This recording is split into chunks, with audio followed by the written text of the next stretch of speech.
Good morning. It is 10:40 a.m. on Sunday, May 21st, 2017, which just makes me realize I told someone else that yesterday was the 21st, and I was wrong to do so, apparently. Anyway, my name is Christiana Ellis, and I just got up. This is 5 more minutes, and because today is Sunday, I am continuing my rewatch series of Avatar: The Last Airbender. And today we're talking about Season 2, Episode 19, The Guru. Second to last episode of this season. And a lot of stuff going on, a lot of diverse plot threads because everybody's separated in this episode. Various interactions as the paths cross over one another, and we're getting prepared for what looks to be a big climax for the season. And so because everybody's separated, let's kind of talk through all the different plots for this episode. And let's start, as the episode does, with Iroh and Zuko. After going through his fever dream and the hallucinations that he was having, Zuko wakes up on this particular morning, as far as we can tell, in sincere, legitimate good spirits. To Iroh's surprise, all of a sudden he kind of seems on board with this plan, at peace with the idea that maybe they can just actually build a new life here and set up this tea shop for Iroh, this new fancy tea shop in their new nice apartment. And even that weird white soup that he was drinking or making that Iroh specifically said, I don't think you'll like it, but then he tries it anyway. And so I don't know about you guys, but my instinct when I see Zuko acting that way is initially to be thinking, okay, is this an act? Is he putting on? Just because certainly the Zuko we've come to know seems like the sort of thing that he has done before, which is to briefly try to act nicer and more polite in order to kind of get something or to try to get Iroh off his guard before he tries something like running away. But as the scenes continue to develop, it seems like maybe that's not the case this time. At least for the moment, Zuko seems to have sincerely come to some level of peace about their situation. And it's interesting that I think makes us as a viewer feel a little ambivalent, because on the one hand, we know that his previous path of wanting to impress his father and all of that sort of thing is kind of a poisonous dream. But on the other hand, it can't help but feel a little bit unsatisfying, the idea like, well, but is he really just gonna now just become the tea shop employee? That seems inadequate somehow, right? So I think we feel a little bit ambivalent there. And at the same time, we feel like, is it possible this is the first time we've seen him genuinely happy and not just about like, oh, my attempt to capture the Avatar is going well. It's more like at peace. And so we kind of don't want that to be disrupted. And yet, as we see over the course of the episode, something that was perhaps inevitable, now that they know that the Avatar and company are in town, and now that they have moved up to the fancier part of town where the Avatar's been staying. And finally, the first interaction we see is that Katara, which we'll come back and talk more about her plotline, but her, is like, hey, new tea shop, let's check that out, and recognizes Zuko and Iroh. So it's from Zuko and Iroh's perspective, we don't know that this has happened, but this is where we see that this piece was never going to last. Even if it was genuine from Zuko's side, there's still too many moving pieces out in the rest of the world that won't let that that temporary calm last. And so from their perspective, the last thing that they know is that they get a sudden invitation to go serve tea to the Earth King. And Iroh does not seem suspicious at all of this, and they seem on board, and yet it's heartbreaking for us because we know that it's actually Azula's plan. So, so we don't have necessarily a lot of motion in Zuko's arc, except to have established a new status quo at the same time that we are definitely foreshadowing that it won't last. And that's kind of heartbreaking, because wouldn't it be nice if Zuko could find some peace? But it doesn't look like that's in the cards for him, at least for now. So, in any case, let's talk about Sokka. So Sokka initially is going with Aang to meet up with his father and other Water Tribe folks. And we actually saw who we now realize is Sokka's father, Hakoda, briefly when Appa was flying all around during the Appa's Lost Days episode, and he flew over some Water Tribe ships. And so, we had no way of knowing at that time exactly who that was going to be. Although I think that I remember reading in the wiki that we did briefly in a flashback see what Hakoda looked like in the episode Bato of the Water Tribe, which was ways back at this point. And so I think we would all be forgiven for not necessarily knowing to recognize that particular character when we had, it's been a while since we saw him. But in any case, we have once again something that I talked about last time a little bit, in the sense that they stop sort of nearby, and Sokka is super nervous, but instead of waiting to see how it goes, or if their father is even there, Aang just says, "All right, good luck, I'll see you in a week," and then flies away. And it's kind of like how if only someone had gone with Toph to see her family, then she wouldn't have gotten kidnapped. So it's kind of one of those things where you can't help but feel like, if only you had stopped off just to say hi to Suki before you left, then who knows. But everybody is in a hurry to go do their own thing, and so they don't stay with each other. And I think that's part of the lesson of this couple of episodes, is that they are stronger together. Or are they? Because we'll talk about Aang's portion in a bit. But so let's talk about Sokka. And despite him being very nervous walking into this camp, he is immediately recognized by a few people who seem glad to see him. And then sure enough, there's his dad, and it's a joyful reunion.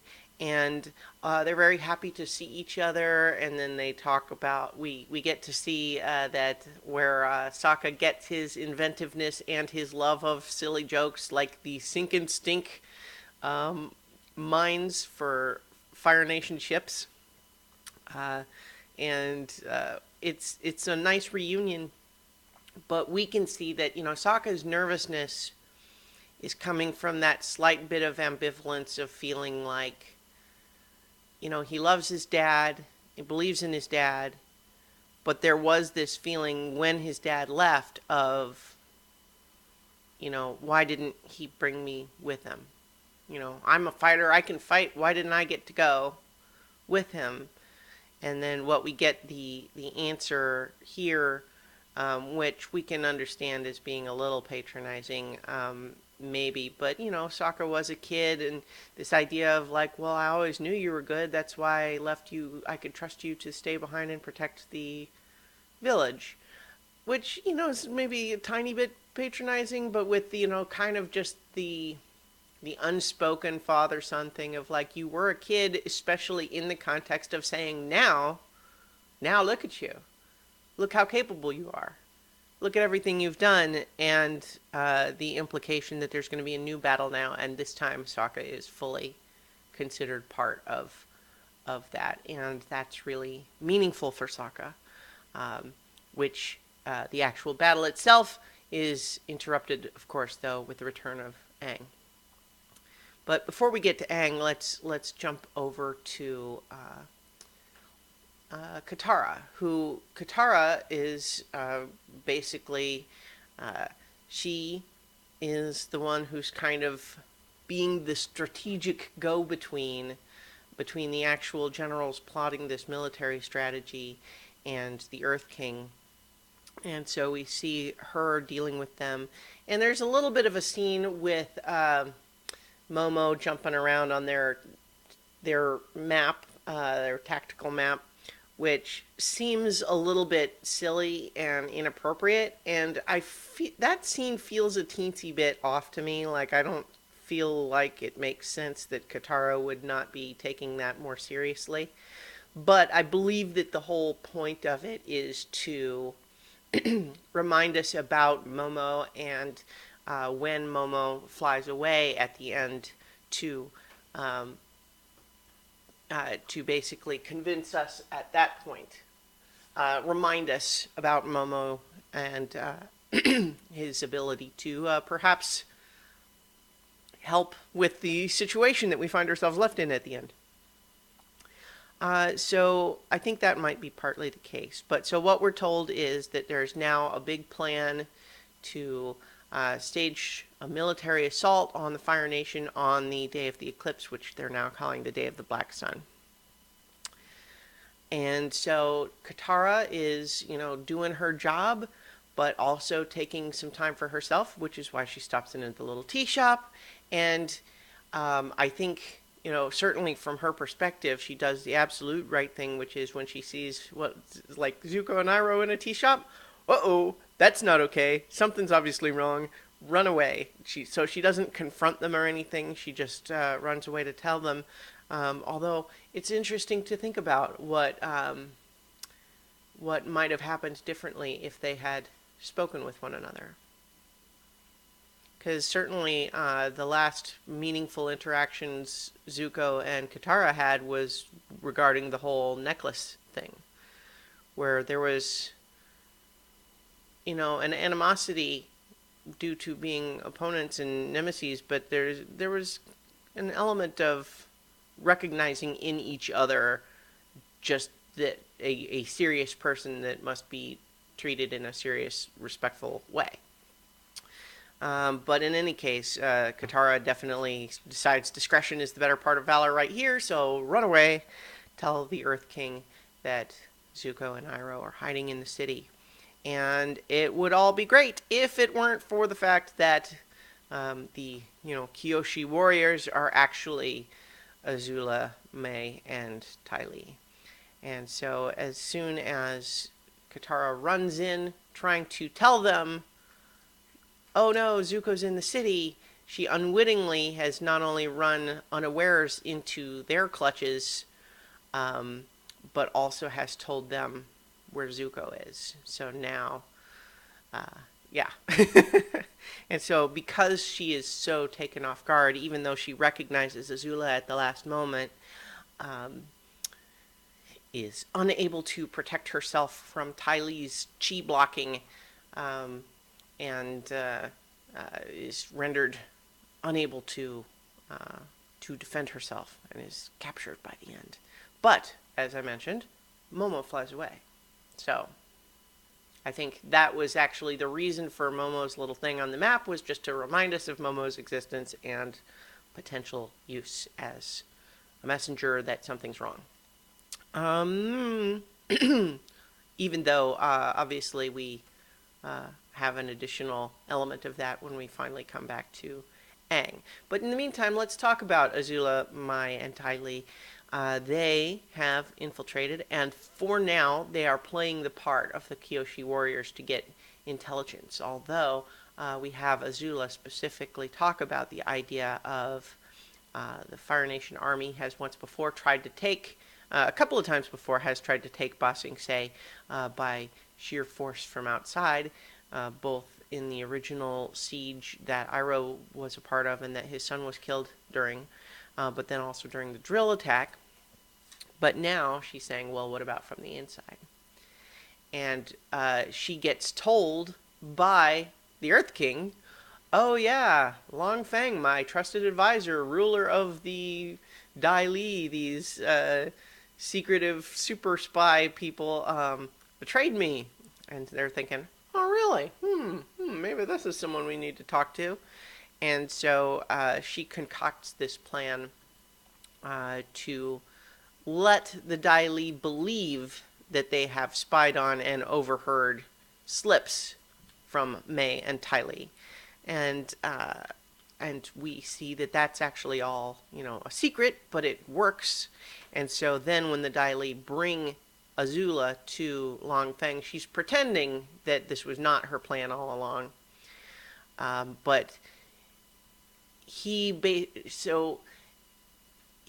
it's a situation where they each believe they're using the other, but in this case, we know Long Feng thinks he's in control, whereas we know that Azula has manipulated the situation to make him think that. And so it seems like bad news for everybody involved because, of course, as soon as Long Feng is prepared to make his move and to do it with the benefit of some extremely powerful Fire Nation warriors, that seems like bad news for everybody. And then, of course, as they're developing this plan, we also get Katara running in and saying, guess what? Here's the, Zuko is also in the city. And, of course, now they also know about the plan to assault the Fire Nation on the day of the eclipse. So things are not going well for the good guys right now. All of their secrets have now been spilled to their enemies, and their enemies are potentially in a position to do something about it. So, scary, scary. Azula is such a great villain, I swear. She's so cool. Obviously she's a bad person, but she's just such a cool villain character. She's so interesting. I like her a lot in that specific context. But so let's talk about Toph, who we haven't really touched on yet this time.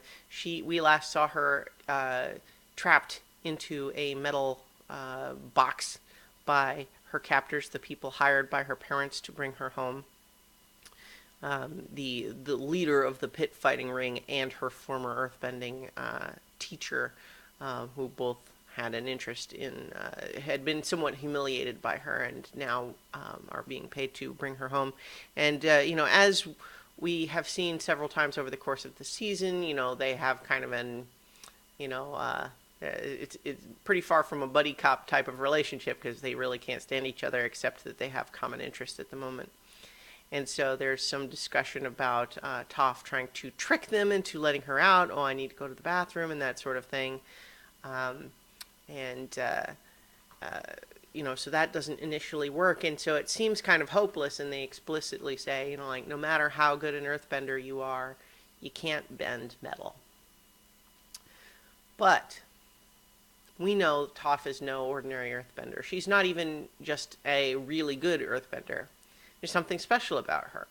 Her blindness is a limitation in some ways, but obviously her ability to sense the vibrations gives her something else. And then also just the desperate nature of the situation and being in this metal box, completely surrounded by the metal and not distracted by any other stimuli. This gets all tied up with the discussion we're having over in Aang's storyline about Chi.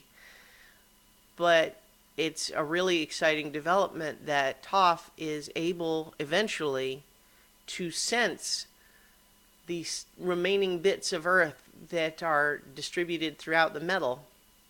And after a lot of effort and concentration and determination, she finds a way to bend metal, which we are basically told has never been done before. So Toph is now the inventor of metal bending, and she uses it to escape her captors and leave them trapped while she is hurrying her way back to Ba Sing Se, but she's been taken quite a ways away already, so she's not present to help as things start to go bad, but she's on her way back. She's escaped her captivity, and she's now Toph Beifong Metalbender, which is cool.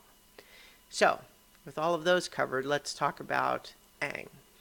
And we get a lot more detail about how the sort of the energy, the chakras, and all of this work within this world. And various chakras and the idea of chi and the energy flowing through and everything like that is not, unique and original to this series. Those are ideas that are being borrowed from various, Eastern religions already. So, but we want to kind of learn how they work. And so we talk with Aang and Guru Pathik about his need to open all 7 of these chakras so that the energy can flow through without being blocked. And that's what will allow him control of the avatar state, is what he's told. So we go through the first 6 chakras, and it's kind of a neat idea where each one of them represents something and is blocked by something else. And we have to have Aang dealing with things like, your grief, your shame, guilt, fear, all of these things that, can inhibit his ability to purely channel the avatar state and this energy. And he goes through all of them, and some of them in particular are plot threads that we've kind of had lingering for a while. For example, Aang's swearing to himself that he would never firebend again because of how he got ahead of himself when he last tried and ended up burning Katara as a result. And that all ties into getting him to the very last one, where he had been previously told that finding new love is something that is encouraged and part of what he needs to be able to do. But now this last one, he's been told, excuse me, that he has to be able to let go of all attachment. And so what we have here now is some stuff that I think is uncomfortably a little bit too close to a couple of elements of Star Wars, where the idea that the Jedi are not supposed to have attachments, and also the whole bit where Luke, during his training, is told by Yoda that he needs to ignore this vision of his friends in danger, and that Luke runs off without completing his training, which Yoda warns is dangerous. And so we have kind of that exact same situation here. It all has a slightly different context, but more or less from a storytelling perspective, it's the exact same thing, which is like, okay, yeah, all right. We can acknowledge that and move on and not need to dwell on the fact that it's kind of the same story beat. Because, of course, it's meaningful to have this discussion of what it means to let go of attachment when he has been encouraged to love, and the idea, like, what does it mean in the world building and the spirituality of the Avatar universe? What does it mean to let go of attachment? And it seems like in this particular sense, he's been told to love, but to let go of attachment. And so what that suggests here is that he's being told loving things about the world and people in it is good, but you still have to be prepared to let them go. In a sense, to make being the Avatar a higher priority than your personal feelings of attachment to specific people. Because if you're going to be the Avatar for the whole world, you can't be playing favorites about the specific people that you love the best. And we can kind of see that as, in an abstract, that makes sense, that it's a little bit selfish to say, this important thing that I need to do in order to save the world, I'm going to interrupt because these specific people that I care about more than everybody else are in danger. And we can see that, and yet we can also see Aang's perspective on it, which is to say, how can it be a good thing to love the world and then a bad thing to not want them to die? And he seems like he's almost on the verge of making that decision anyway, understanding the importance of his avatar journey. But then, as a part of that, he does get sort of a sense, the vibrations of the world, of the avatar force and all of that, that tells him that Katara is in danger. And as a result, he decides to leave, even though he's told by the guru, this means right now, because you have made this choice at this crucial moment, you have just locked your 7th chakra. And it will mean that you can't, not only can you not control the avatar state, but now you can't do it at all. And Aang's decision is unchanged.